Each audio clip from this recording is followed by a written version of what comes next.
2020년 6월 17일 수요예배를 주님 앞에 올려드리도록 하겠습니다. 오늘 말씀의 제목은 복된 믿음이라고 하는 말씀의 제목을 가지고 예수님께서 이 땅에 오셔서 친히 설파하셨던 요한복음 20장 29절로부터 31절의 말씀에 근거하여 우리 예수님이 생각할 때의 복된 믿음은 어떤 믿음인가를 한 번 더 생각해보는 복된 수요예배 시간이 되기를 소망합니다. 요즘 뉴스나 신문 같은 걸 보면요, 믿을 사람 하나도 없다라는 사건 사고들이 많이 터지죠. 비근한 예로 남북의 연락사무소를 폭파한 사건도 그렇고요. 정치에서는 손바닥 뒤집기처럼 약속을 어기는 사람들도 참 많이 있고, 정신을 바짝 차리고 있지 않으면 뒤통수 맞기 십상인 그런 세상입니다. 몰라서 속기도 하고요, 알면서도 속고 속은 줄도 모르고 지내는 경우도 있고요. 그래서 많은 사람들이 내린 결론이 아무도 믿지 마, 아무도 믿으면 안 돼, 내가 경험해 보기 전에는 아무도 믿어서는 안 돼, 이런 결론을 내리고 방어적인 그렇게 세상을 살아가는 사람들이 참으로 많이 있습니다. 그런데 이 불신이라고 하는 것, 상대방을 믿지 못하는 것은 본능적인 면이 좀 강합니다. 꼭 누구에게 속아서라기보다는 사람 스스로 약간 좀 배타적으로 누군가를 신뢰하는 것에 대해서 어려워하는 면이 없잖아 있지요. 많은 사람들이 그렇습니다. 그래서 어느 정도는 서로를 의심하고 불신하면서 살아가죠. 근데 문제는 이것이 신앙의 문제로 왔을 때 구원과 연결이 된다는 것이, 그것이 문제인 것입니다. 어쨌든 불신이라고 하는 것은 모든 인간이 가지고 있는 본능적인 그런 어떤 자기 보호적인 그러한 행동 패턴이라고 할 수 있겠죠. 오늘 본문에도 보면 의심 많은, 아니 어쩌면 되게 평범한 사람이 등장을 합니다. 우리는 성경 본문을 통해서 불신의 정도를 이 세 가지 정도로 분류를 할 수 있는데요. 첫 번째는 무엇이냐면, 직접 보고도 믿지 못하는 사람이 있고요, 보고서야 믿는 사람이 있고요, 보지 않아도 믿는 사람이 있습니다. 먼저 직접 봐야만 하는 평범한 사람의 이야기를 잠깐 들려드리죠. 때는 예수님께서 죽으신 지 3일째 되는 새벽이었습니다. 여전히 어둡기도 했지만 예수님의 무덤을 찾기 위해서 마리아가 그 무덤 앞에 도착을 합니다. 근데 무덤 입구가 열려져 있습니다. 이게 뭐지? 그 당시에는 무덤에 있던 시체들을 도굴하는 사건들이 많았기 때문에 얼마나 마음이 어려웠을지 이해가 됩니다. 베드로, 요한은 마리아의 말이 사실인지 아닌지 의심했죠. 마리아가 와서 예수님의 시신이 사라졌습니다. 그때만 베드로와 요한이 와서 직접 확인하기 위해서 무덤으로 달려왔던 이야기가 3절에 나오고요. 이 둘은 같이 출발했지만 요한이 젊어서 그런지 요한이 먼저 도착을 하고 정말 살펴보니까 시신이 없었고 예수님을 감쌌던 세마포와 수건이 잘 개져 있는 것을 보고, 그제서야 무덤에 먼저 갔던 그 다른 제자도 들어가 보고 믿었더라 라고 요한복음 20장 7절은 그렇게 들어가 보고 믿었더라 라고 그 믿음의 부류를 그렇게 설명을 합니다. 이것이 오늘 성경 본문에서 아주 중요한 시사점입니다. 보고 믿었다. 무엇을 믿었죠? 예수님의 부활을. 그러나 다른 제자들은 예수님이 죽었다가 다시 살아났다는 그 증거의 예언을 아직 믿지 못하고 있는 것이 9절의 내용에 적혀져 있습니다. 마리아가 너무나도 놀라고 망연자실했죠. 과연 누가 예수님의 시신을 훔쳐갔단 말인가. 그리고 무덤 안을 보는데 무덤 안에 두 천사가 앉아있는 것을 봅니다. 그리고 천사가 부드럽게 묻죠. 여자여 어찌하여 울고 있느냐. 마리아가 제자들에게 했던 말을 똑같이 반복하면서 묻고 뒤를 돌아보자 그곳에 한 남자가 서 있었습니다. 이 사람이 또 마리아에게 묻습니다. 여자여 어찌하여 울고 있느냐. 누구를 찾고 있느냐. 마리아는 그 사람이 동산직인 줄 알고 혹시나 하는 기대감을 통해서 이야기합니다. 혹시 당신이 이 무덤 안에 있는 이 시신을 옮기셨습니까? 어디로 옮기셨는지 말씀해 주세요. 제가 다시 모셔올게요. 제발요. 이 내용이 오늘 본문의 15절의 내용입니다. 그때 그 사람이 이야기하죠. 마리아야, 마리아야.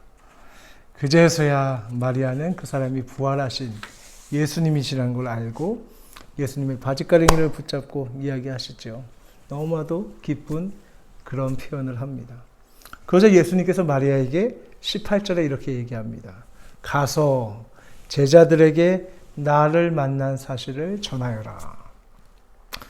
이 본문에서는 예수님의 소식을 듣고 그가 나가서 전한 소식은 나와 있진 않지만 왜냐하면 예수님께서 직접 제자들을 찾아가실 것이기 때문에 미리 마리아에게 이런 얘기를 했다는 것은 마리아가 충분히 제자들에게 먼저 가서 예수님의 부활 사실을 이야기했을 것이 분명하다고 유추해 볼 수 있겠죠.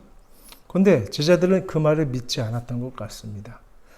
결국 예수님은 제자들에게 직접 나타나서 현현하셔서 본인이 부활체로 다시 살아났음을 보여주시지요. 못자국에 난 손과 창과 찔린 옆구리를 보여주시면서 말씀을 하셨고요. 제자들은 부활하신 예수님을 보고 기뻐하고 제자들도 부활하신 예수님을 보고 드디어 믿게 되었습니다. 그런데 안타깝게도 그 자리에는 도마가 없었지요. 왜냐하면 앞뒤 정황으로 미루어 보건대 도마는 예수님이 부활하셨다는 사실을 최소한 2번 이상 들었음이 확실합니다. 한 번은 마리아에게서 분명히 들었을 것이고 한 번은 제자들에게. 그러나 도마는 그 예수님의 부활을 극구 부인하면서 나는 예수님의 못자국 난 손과 옆구리를 직접 만져봐야 믿겠다고 25절에 그렇게 말하는 것을 볼 수 있습니다. 많은 사람들이 주일학교 때 이 성경 말씀을 보고 뭐라고 생각하죠? 아, 도마는 유독 의심이 많다. 저는 그렇게 생각하지 않습니다. 오히려 도마의 모습이 우리의 모습과 같다고 생각이 들어요. 그런데 여기서 중요한 것은 예수님께서 그런 도마에게 찾아가십니다. 나를 왜 안 믿어? 이게 아니라 직접 찾아가십니다. 그리고 도마에게도 똑같이 평강을 빌어주면서 못자국에 난 손과 옆구리를 그에게 만져보라고 직접 보여주시죠. 그러면서 이렇게 얘기하십니다. 믿음 없는 자가 되지 말고 믿는 자가 되라. 예수님께서 도마에게 원하셨던 것은 딱 한 가지였습니다. 예수님의 부활을 믿는 것이었습니다. 그런 예수님께서 그런 도마를 책망하시면서 이야기하시죠. 너는 나를 보았기 때문에 믿느냐? 보지 않고 믿는 사람들은 복이 있다. 29절에 오늘의 키워드 말씀입니다. 마리아와 제자들은요, 예수님의 부활하신 예수님을 보고 믿었습니다. 도마는 부활하신 예수님을 직접 봤다는 사람들의 말은 믿지 못하였습니다. 그리고 요한은 부활하신 예수님을 보지 않고도 믿었습니다. 자, 그렇다면 여러분들은 어떤 사람인지 이 셋 중에 결정을 해야 합니다. 부활하신 예수님을 보고 믿는 것인가? 아니면 봐도 못 믿겠는가? 아니면 보지 않고 믿겠는가? 만약 여러분이 예수님을 믿는다면 예수님이 우리의 죄를 대신하여서 십자가에서 죽으셨고 부활하셨다는 그 사실을 믿는다면 바로 여러분들은 예수님을 보지 않고 믿는 복된 믿음을 가진 사람인 것이죠. 사도 요한은 요한복음을 기록한 목적에 대해서 요한복음 20장 31절에 이렇게 이야기합니다. 요한복음 20장 31절에 오직 이것을 기록함은 너희로 예수께서 하나님의 아들 그리스도이심을 믿게 하려 하며 또 너희로 믿고 그 이름을 힘입어 생명을 얻게 하려 함이로라. 여러분, 예수님께서 AD 30년경에 죽으시고 부활하시고 승천하셨습니다. 이 요한복음은요, 그 예수님이 승천하신 후에 60년 후니까 AD 90년경에 쓰여진 것입니다. 그러면 그 당시에 사람들의 평균 수명이 60세로 추정을 했을 때 요한복음을 읽는 사람들 중에 예수님을 직접 본 사람은 요한을 포함해서 몇 명 되지 않습니다, 여러분. 이 땅 가운데 예수님을 직접 보고 믿은 사람은 사실 몇 명 되지 않는다는 것이죠. 그러므로 요한복음을 읽는 그때나 지금이나 예수님을 보지 못한 사람들이 보지 않고 예수님을 믿는 것 복된 믿음이다. 예수님께서 우리에게 이렇게 칭찬하고 계신 것입니다. 자, 그렇다면 우리는 선택을 해야 하죠. 마리아와 제자들과 도마처럼 예수님을 직접 봐야 믿을 것인가? 아니면 보지 않고 믿는 복된 믿음을 소유할 것인가? 결정해야 합니다. 하나님의 수많은 약속들 여러분, 직접 내가 봐야지만 믿습니다. 이것이 아니라 하나님, 이 성경에 기록된 축복의 말씀들, 하나님의 진리의 말씀인 줄 저희가 믿고 그 말씀에 순종하면 복을 주신다 했으니 보지 않고 믿는 그 복된 믿음을 내가 소유하기를 원합니다. 우리는 오늘부터 이렇게 하나님 앞에 기도해야 하는 것이죠. 여러분, 오늘 성경 본문에 보면 마치 그 당시에는 지금보다 인터넷도 없고 정보가 많이 없어서 순진하고 무지한 사람들이었다. 그렇기 때문에 그 사람들은 예수님의 부활을 믿었다는 것은 불합리한 말입니다. 그 당시 사람들도요, 예수님의 부활을 믿지 않았고요, 기대하지도 않았습니다. 아니, 예수님의 부활을 의심하고 있었습니다. 오히려 심지어는 부활한 예수님을 직접 봤다는 사람이 있는데도 그 사람을 믿지 않았습니다.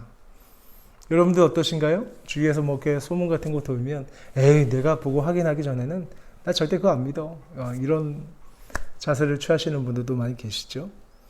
그때나 지금이나 많은 사람들이요, 내가 직접 보고 들은 것만 믿겠다. 그리고 그것이 합리적이라고 생각을 합니다. 그리고 그것이 과학적인 사고방식이라고 스스로 믿죠. 근데 여러분, 한번 오늘 이것을 진지하게 한번 생각해 봤으면 좋겠습니다. 과연 그럴까요? 우리 인생은요, 과학으로 사는 것이 절대로 아니지요. 인생은 역사입니다. 과학은 반복되고 또 검증될 수 있지만 인생은 한순간 한순간 한 번 그 독특한 경험이 지나고 모인 것이 한 사람의 인생인 것이지요. 그러므로 예수님께서 단회적으로 한 번에 이 땅에 오셔서 우리의 인류의 모든 죄를 위해서 십자가에 달려 돌아가신 것이, 그 부활을 과학적으로만 따진다면 비과학적일 수 있습니다. 그러나 역사적으로 본다면 독특하고 유일무이한 역사적인 어마어마한 인류 구원의 큰 사건이라는 것입니다. 결단코 이런 엄청난 역사는 반복되지 않습니다. 그러므로 예수님께서 2번, 3번 부활하실 필요도 없고 그럴 수도 없는 것이지요. 부활하신 예수님께서 지금 우리에게 나타나 보이실 필요도 없고 그럴 수도 없습니다. 왜냐하면 이 놀라운 하나님의 계획, 그 경륜의 역사는 일회적, 단회적으로 이 모든 것을 승리로 이끄셨기 때문입니다. 그러므로 같은 상황이 반복되어야만 나는 과학적이고 실증적인 것으로 나는 이것을 믿겠다. 내 판단에, 내 한정적인 내 살아온 인생의 지식을 가지고 하나님을 판단하려는 것은 인간의 오만함과 인간의 유한한 지식을 신뢰하는 어리석은 일이라고 할 수 있는 것입니다. 여러분, 다른 사람의 말을 믿을 게 못되는데 어떻게 자기 생각과 자기 경험은 100% 그렇게 확신할 수 있습니까? 자기도 틀릴 수 있고 자기 체험과 생각도 틀릴 수 있는 것 아니겠습니까? 부활은 절대 일어날 수 없다는, 아니 일어날 리 없다고 확신하는 것, 이것보다 더 큰 교만 것, 죄는 없습니다.